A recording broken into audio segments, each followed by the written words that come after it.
Good morning friends, আমার চ্যানেলে সকল সদস্য বন্ধুদের জানাই আমি আন্তরিক শুভেচ্ছা ও অভিনন্দন।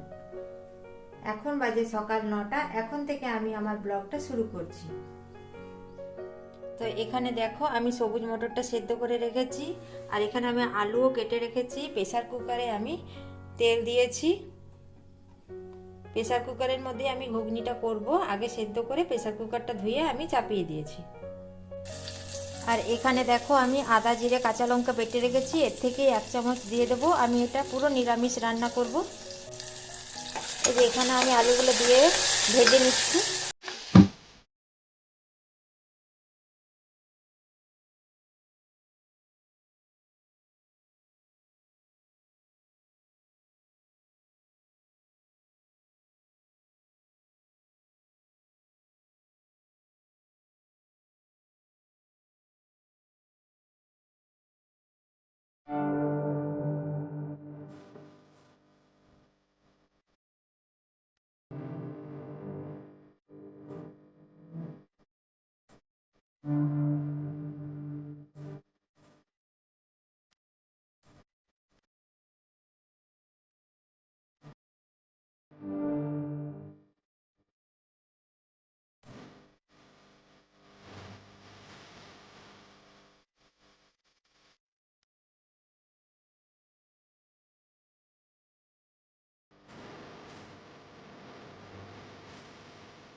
বন্ধুরা দেখো, এখানে আমি একটা পেস্ট বানিয়ে নিচ্ছি। এখানে নিয়েছি ধনে জিরে আর কয়েকটা শুকনো লঙ্কা আর কয়েক টুকরো দারচিনি। এবার এই পেস্টটা আমি বানিয়ে রেখে দেবো নিরামিষ তরকারি করার জন্য।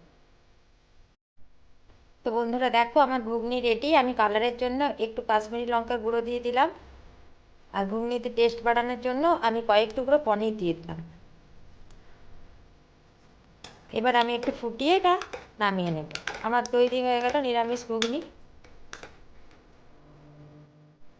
তো বন্ধুরা দেখো, এখানে পুঁটি মাছটা আমি ধুয়ে আগের দিন এনেছিল, নুন হলুদ মাখিয়ে আমি ফ্রিজে রেখে দিয়েছিলাম। আর এখানে আমার কাতলা মাছ এনেছে, এটা আমি ঝোল বানাবো। এবার আমি মাছটা ভাজতে দেব। তো বন্ধুরা দেখো, এখানে আমার মাছের ঝোল রেডি হয়ে গেছে। আর এদিকে ভাতও চাপিয়ে দিয়েছি।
বন্ধুরা দেখো, এখানে আমি সবার শেষে কুমড়োর তরকারিটা চাপিয়ে দিয়েছি। আর এখানে আমার মাছের ঝাল হয়ে গেছে, পুঁটি মাছের ঝাল। আর এই যে ভাত, আর পুঁটি মাছ কতগুলো ভাজা রেখেছি। আর এই যে উচ্ছে আলু ভাতে। আর এই যে এখানে মাছের ঝোল। আজকে দুপুরে এইগুলোই রান্না। তো দেখো বন্ধুরা, আমার কুমড়োর তরকারি হয়ে গেছে, আমার রান্না শেষ হয়ে গেছে। এবার আমি গ্যাস পোছা লাগাবো। মাছ ভাজলে গ্যাসের অবস্থা খুব খারাপ হয়। এবার আমি সাবান দিয়ে গ্যাসে পোছা লাগিয়ে দেব।